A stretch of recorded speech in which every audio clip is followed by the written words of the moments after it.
You'll reflect on this transgression during this punishment, and then you'll come back and you'll never do this transgression again, because we punished for you once, and you know what I mean. You won't do it again. So I kind of was thinking, what if we did this for like crazy right-wingers? Would that be better? Here's an idea. Here's what I want to research. Maximum sentences. I don't know if you guys know what these are. The maximum sentences are the idea that you can only get a certain number of years assigned for prison. That's like within reason. So you can't just be like, oh, the maximum sentence is 1,000 years. Because then it would just be like, okay, you're just saying a life sentence in a different way. We're assuming that we'll become cyborgs and prisoners will have access to them, so they could potentially outlive their sentence. But the idea is you can't do a life sentence, and you can't do an extremely long sentence that would obviously imply a life sentence in our current paradigm. So, for example, the kind of general argument for it is this, the most basic one, is that you're robbing a bank in America, you kill someone with basically no justification, which if you killed someone during a robbery, you're completely in the wrong. You have zero justification for doing that. Because you created this whole situation, you threatened people, so however those people act under the threat is completely on you. And so you would get life in prison for killing someone. And the fear is, for advocates of maximum sentences, is that if you're that robber in that bank, you kill that one person, you kind of have no reason in terms of jail length not kill everyone. Because you could give me multiple life sentences, but that doesn't mean anything functionally. I'm still gonna die in prison. So I might as well just go buck wild, use whatever fear tactic, whatever brutality I can, hopefully get myself out of the situation and not in prison.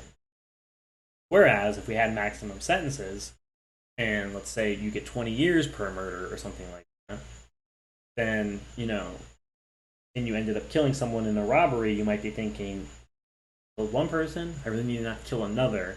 At least now I only get caught for the murder charge and the robbery charge and whatever maybe charges you have. Even though it's a long time, it's still kind of an incentive to not go completely buck wild. And so I was kind of thinking about this in terms of, I think Keffel's made me think.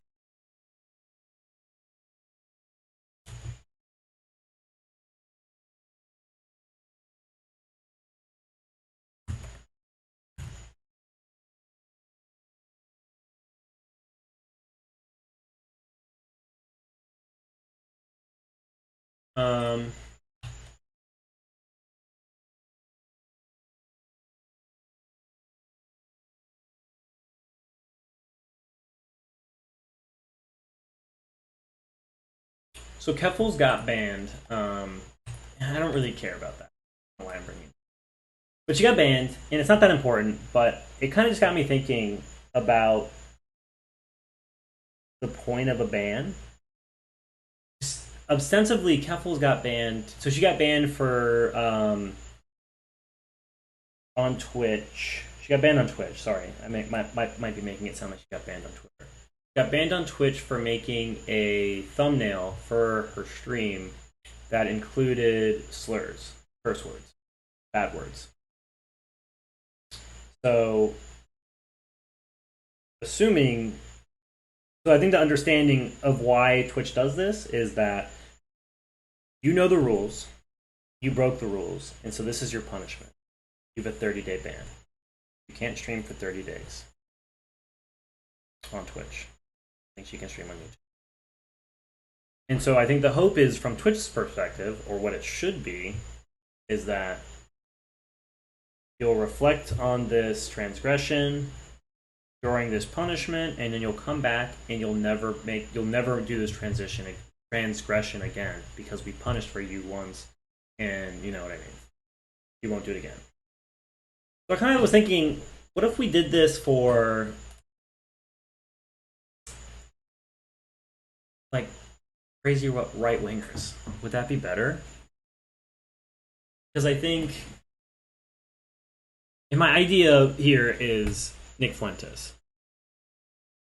He's the most insane right winger I can kind of think of who's popular. Not that I'm like well versed in the right wing landscape at this moment in time, but he's banned from Twitch, YouTube, Twitter, and I kind of wonder if there was a maximum sentence on his bans, would that help moderate, help de-radicalize at least a little bit some of his rhetoric or activity or ideas?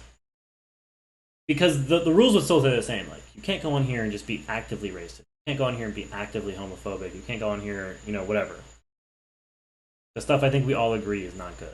You're actively trying to hurt people's feelings. You're harassing them. And instead of talking about ideas, you're just trying to upset people.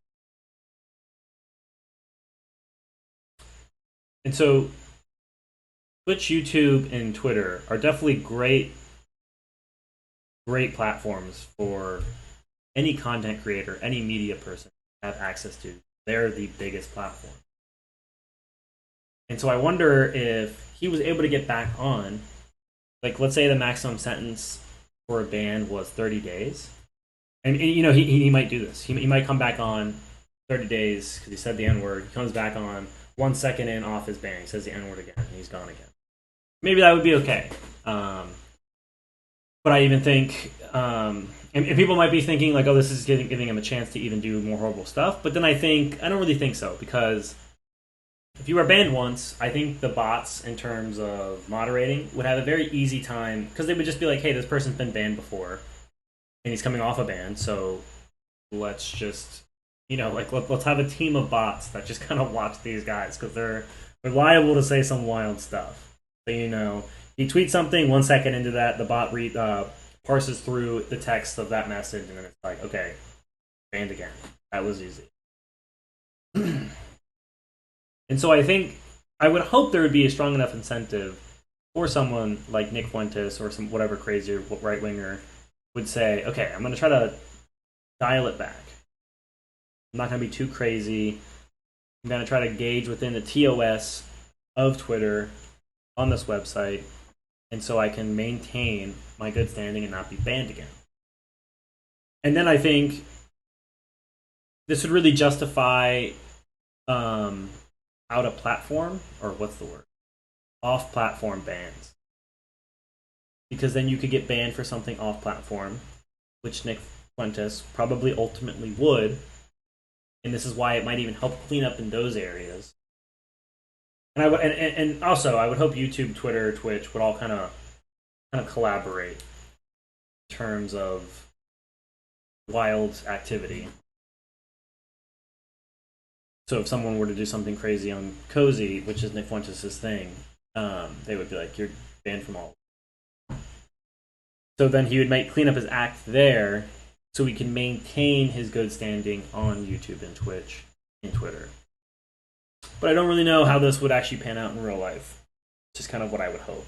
But I think it's a cool idea, right? We'll have to look into it. It's kind of like, I think it's an interesting look at like platforming, deplatforming.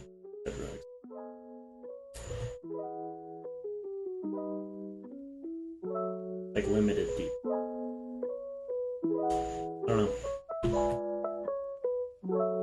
I don't. Okay.